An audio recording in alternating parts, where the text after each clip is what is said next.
Selamat siang Pak, perkenalkan nama lengkap saya Maria Febriana Dewi Flora Lutebaso, NIM 1703030085 dari kelas B semester 7.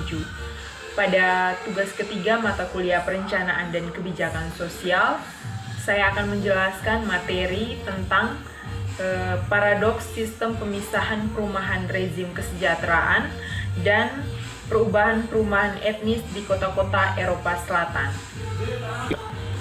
Sebelum kita masuk pada materi atau inti pembahasan ini, terlebih dahulu saya akan menjelaskan mengenai apa itu paradoks sehingga kita bisa lebih memahami.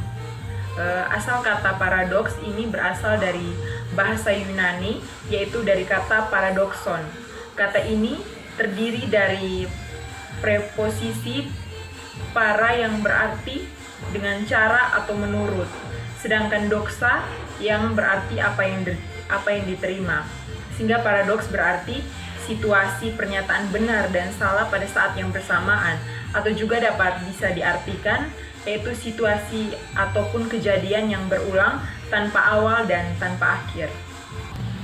Selanjutnya kita masuk pada bagian pertama, pada bagian pengantar. Di sini dikatakan bahwa pada tanggal 1 Januari 2018 dilakukan pidato Hari Tahun Baru mengatasi bangsa. Perdana Menteri Denmark Lars Løkke mengumumkan, kami harus menetapkan target baru untuk menghapus ghetto di beberapa tempat dengan memecah beton, dengan menghancurkan bangunan, dengan menyebar penghuninya dan menempatkan mereka di tempat yang berbeda. Di tempat lain, dengan mengambil kendali penuh atas siapa yang masuk, kita harus menutup celah di peta Denmark dan mengembalikan lingkungan campuran tempat kami temui orang-orang dari berbagai lapisan masyarakat.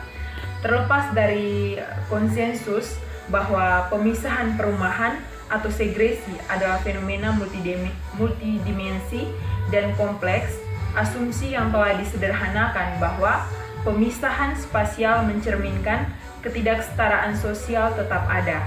Ini khususnya kasus tentang bentuk pemisahan yang mengacu pada suku, bangsa, atau ras. Dengan kata lain, konsentrasi spasial dianggap sebagai proksi pembagian sosial yang melekat pada kemiskinan, marginalisasi, atau pengecualian. Selanjutnya, pada buku ini lebih memfokuskan menjelaskan tentang paradoks segresi, yaitu sejak tahun 1990-an, kota-kota seperti Milan, Roma, Madrid, dan Lisabon telah menyajikan hal yang rupanya fenomena paradoks yang menantang asumsi-asumsi atau anggapan dasar. Sementara ketimpangan perkotaan dan marginalisasi pemukiman secara tradisional tinggi, segresi spasial antara kelompok penduduk asli dan asing rendah dan sedang, dan ini telah menurun lebih jauh selama tahun 2000-an. Ini fenomena telah menggelitik saya sejak perjalanan migrasi saya melintasi wilayah dimulai pada awal tahun 1990-an. Fenomena paradoks serupa juga terjadi di bagian lain di seluruh dunia, tetapi baru-baru ini menarik banyak perhatian. Meskipun ketimpangan sosial semakin parah, beberapa kota tidak menjadi lebih terpisah secara spasial.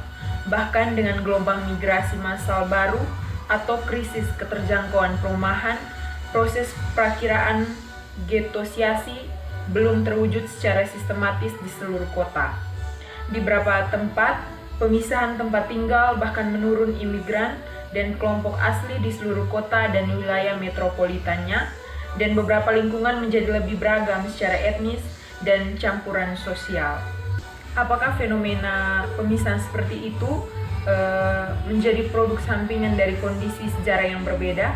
Ini tampaknya menjadi kasus di kebanyakan kota pasca sosialis Eropa Timur yang menyebabkan peningkatan ketidaksetaraan kelas setelah gabungan akhir tahun 1970-an dengan penurunan pemisahan atau segresi spasial yang kemudian menjadi lebih stabil sejak tahun 1990-an.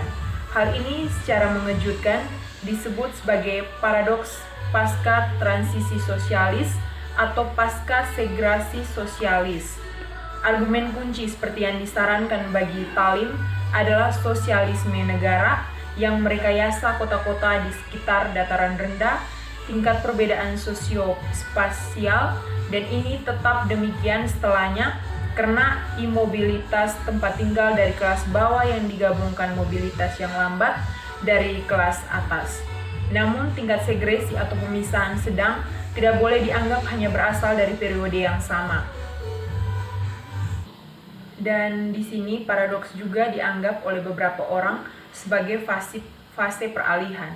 Segresi atau pemisahan perumahan tak terelakkan diharapkan meningkatkan ketika reformasi neoliberal pasar tenaga kerja dan perumahan selesai.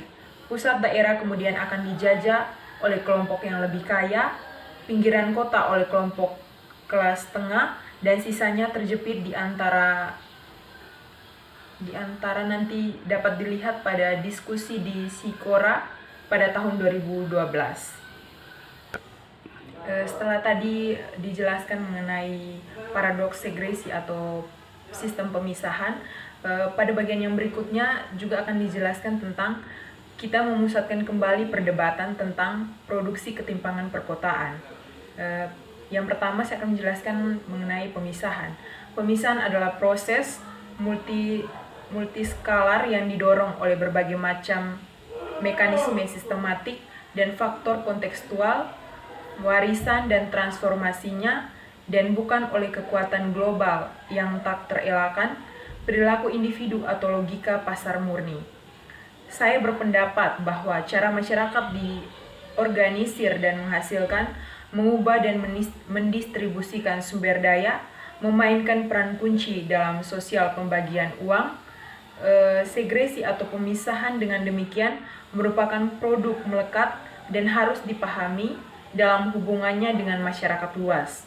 Inti dari proses ini adalah bagaimana institusi sosial negara bagian, pasar, keluarga, dan sektor keuntungan yang mendukung masyarakat sipil terjalin dalam penyebaran sumber daya dan layanan kesejahteraan. Fokus penelitian ini tidak semata-mata pada pola segresi atau pola pemisahan pemukiman etnis, tetapi terutama berkaitan dengan mekanisme, proses, dan perubahan, yaitu mengidentifikasi penyebab yang mendorongnya pola dan bentuk diferensiasi atau perbedaan antara sosio-etnis. Selanjutnya kita masuk pada bab yang kedua, yaitu yang berbicara tentang pemisahan berteori dari Eropa. Segresi atau pemisahan selalu sebagai fenomena perkotaan. Kota selalu terbagi, disebut terbagi, ganda, terpolarisasi, dibagi empat, atau terfragmentasi. Proses pemisahan tempat tinggal ini bersifat instrik ke kota. Namun, konsep segresi atau pemisahan sebagai subjek teoritis baru dipahami sekitar 1 abad yang lalu di Amerika Serikat selama periode arus imigrasi besar-besaran dan perpecahan suku ras yang intens. Meskipun gagasan segresi atau pemisahan organik ini banyak dikritik pada beberapa tahun berikutnya, interpretasi yang berhasil tetap erat terkait dengan realistis binomial populasi hitam dan putih yang terpisah dengan jelas. Ditangkap dalam gambar ghetto yang dengan melibatkan konsentrasi spasial dengan masalah sosial, dianggap memiliki konotasi negatif dan ambigu atau membingungkan terhadap pemisahan, meskipun istilah tersebut menjadi netral menurut definisi. Setelah tahun 1980-an, kerangka kerja interpretatif Amerika Utara yang terkemuka didasarkan pada perdebatan tentang pilihan dan kendala rumah tangga dan individu. Selanjutnya kita masuk pada materi, yaitu transformasi masyarakat dan debat transatlantik. Konseptualisasi segregasi atau pemisahan terbaru tidak dipicu oleh krisis keuangan internasional saat ini dan era penghematan atau oleh krisis imigrasi pasca Arab, tetapi oleh seluruh dunia, transformasi 1980-an dan 1990-an. Ini adalah gejala awal geopolitik dan ekonomi yang lebih luas, transformasi yang mengubah masyarakat perkotaan dalam beberapa tahun berikutnya.